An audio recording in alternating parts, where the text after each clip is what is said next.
Okay, we are live. Let's start. Assalamu alaikum. Bismillahirrahmanirrahim. Iman, a new way of seeing. Allah Azza wa Jal tells in the Quran that we were put on this earth to be tested. Tested on what? Who amongst us is best in conduct? He is the one who created death and life in order to test which of you is best in deeds, and He is the Almighty, all forgiving. This world we inhabit is the proving ground where the test of life takes place. We will refer to it as the divine simulation or the divine matrix. Why the matrix? A matrix is defined as the environment or context in which something such as society develops and grows. In the aforementioned verse from Quran, death and life are representation of an ending and a beginning, respectively. In my observation, the verse is indirectly pointing to the creation of time, and time is the environment or context in which deeds are recorded. Our actions are recorded, and recordings have a beginning and an end, and can only take place in a medium that allows for such qualities, meaning time. The movie Matrix portrays the Matrix as a computer program, a sort of illusion, a dream world that's not real, a false world constructed by machines to take advantage of the human race. And although there is an illusory aspect to this world, that's not what we are referring to when we mention the divine Matrix. According to the Quran, this world was created with truth. Allah Azza wa Jal says, "Do you not see that Allah Azza wa Jal has created heavens and earth with truth?" Now that we have established that it is not an entirely an illusion, how can we call this existence a divine simulation? When we speak of a simulation, we are referring to its definition as a deception or the act of pretending. There is a deceptive aspect to this world, a trick of sorts. It is made to appear in a certain way to test us. Notice how Allah Azza wa Jal stipulates this. For indeed, we alone created man from a drop of mingled fluids to test him, so we made him hear and see.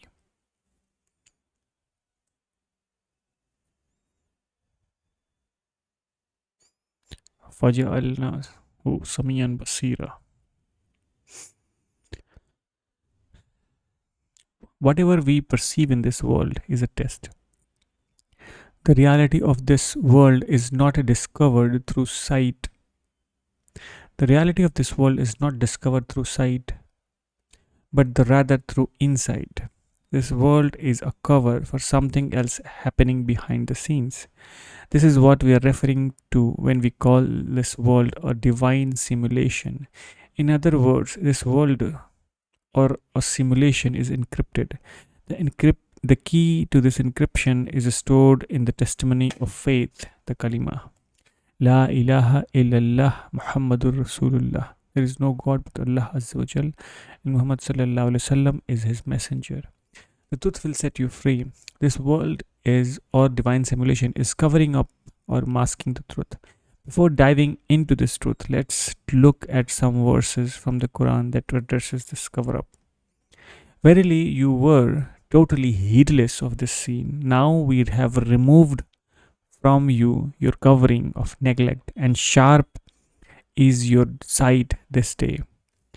They know only the appearance of the world, appearance of the life of this world, and they are heedless of the hereafter. What is being hidden from us? What is being hidden from us to test us? What is that ultimate truth that has been covered up to test our conduct? That ultimate truth is encoded into the formula of Tawheed, the first part of the kalima that makes us believers, La ilaha illallah.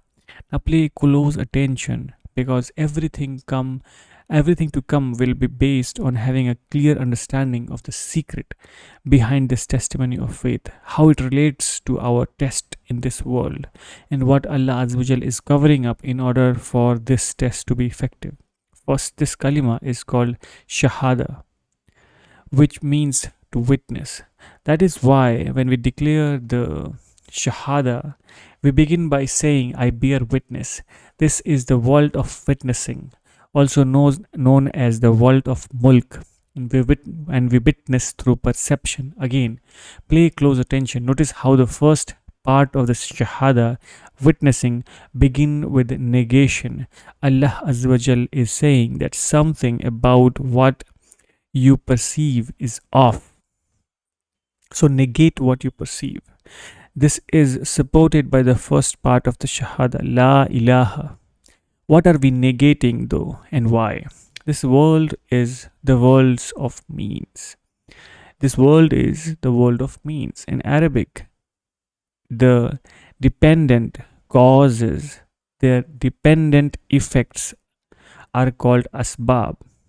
Again, in Arabic, the dependent causes and their dependent effects are called asbab. For example, we'll look up at the sky and notice that it's raining. A closer look reveals that the rain is coming down from the clouds above your head. The clouds are asbab. Clouds are a sabab, means for rain. Rain is the means for crops to grow. Food is a means for satiation of hunger, and so forth and so on. Allah Azza wa Jal is saying that this is all a veil, a cover for what's really going behind the scene. He, Allah Azza wa Jal, alone is the one actually doing everything. But He veiled this fact with asbab in order to test your faith. Are you going to believe that Allah Azza wa Jal is the one doing everything and in return turn to and rely on Him alone? Are you going to depend on your unreliable and intentionally limited senses of perception to believe that asbab are responsible for the phenomena you see all around you? The magic curtain. A man who is not very intelligent is invited for dinner at his friend's place. After his friend gets married, his friend is a religious and has a curtain up for his wife's privacy. His wife is busy cooking for her guest, and the aroma of Hyderabadi biryani, a popular South Asian dish made of rice and meat, is filling the house. The guest notices and gets a look of amazement on his face when he sees the plate of biryani and other dishes starts to appear from the behind the curtain. At once he jumps up and asks his friend, "Where did you get that curtain from?" His friend is confused, but answers that he picked up the curtain from the furniture store below the apartment, and the guest excuses himself immediately and rushes for the door. "Where are you going?" asks his friend. And what about the food later? The man says, bolts out the door and goes straight to the furniture store.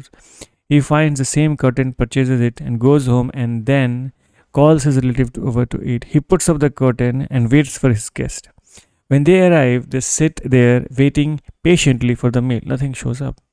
After some time, they ask whether the man will be serving food. "Of course," he replies. "This is a magic curtain. I was at my friend's house and he had the very same curtain, and eventually it began to produce various dishes." Perplexed, one of the man's relative asks, "Do you mean your friend who just got married?"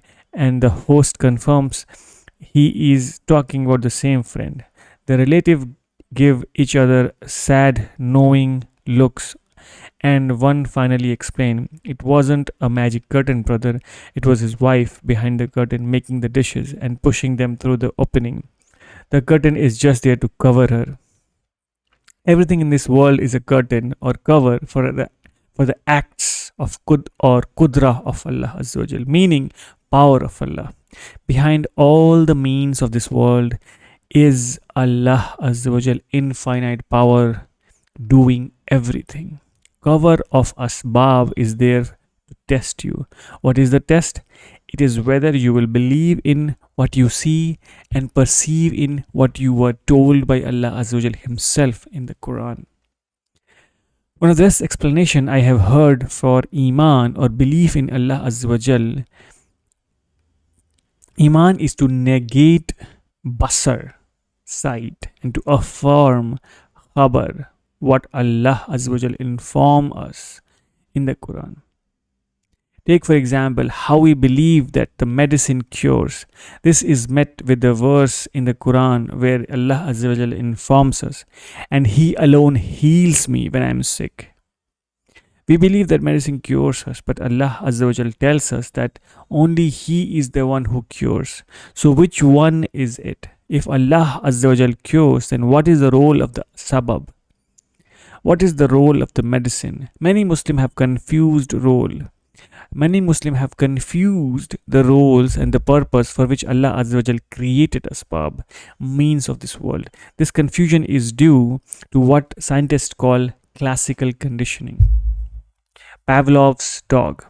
The Russian scientist Ivan Pavlov conducted an experiment in the 1800s after he noticed that dogs begin drooling when they see food. He wondered whether he could trick the dog into thinking that ringing a bell causes food to appear.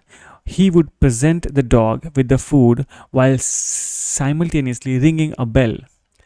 The dog would drool and eat the food. He repeated this a few times over the course of a few days and then tested this hypothesis by ringing the bell without presenting any food. To his amazement, the dog still drooled, even though there was no food inside.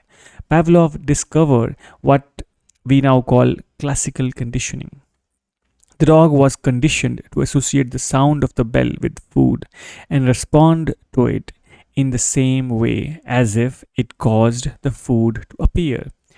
We are very much like Pavlov's dog. We can see that ringing the bell didn't cause the food to appear. We are very much like Pavlov's dog. We can see that ringing the bell didn't cause the food to appear. We can see that the bell sound and the food we were merely associated with each other. We can see that it was Pavlov who associated them. He rang the bell, and when he did so, he brought the food. The regular association between the ringing the bell and the food led the dogs to believe that the sound caused the food to appear. Similarly, when Allah Azza wa Jal sends clouds, rain often falls. Similarly, when Allah Azza wa Jal sends clouds, rain often falls. The regular association between the appearance of clouds and rain leads us to perceive and believe that clouds caused the rain to fall. In fact, Allah Azza wa Jal created the clouds and Allah Azza wa Jal sent down the rain. But Allah Azza wa Jal is a metaphor. Allah Azza wa Jal's metaphorical hand, the hand of power, is hidden, veiled, or covered by the clouds and the rain. Why does Allah Azza wa Jalla employ asbab in this way?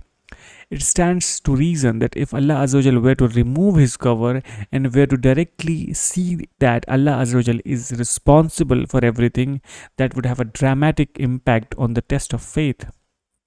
Where would be the test? Everyone would become a believer if Allah Azza wa Jal revealed himself as the true cause or actor behind all of these actions or effects that we see in our world in order to test us.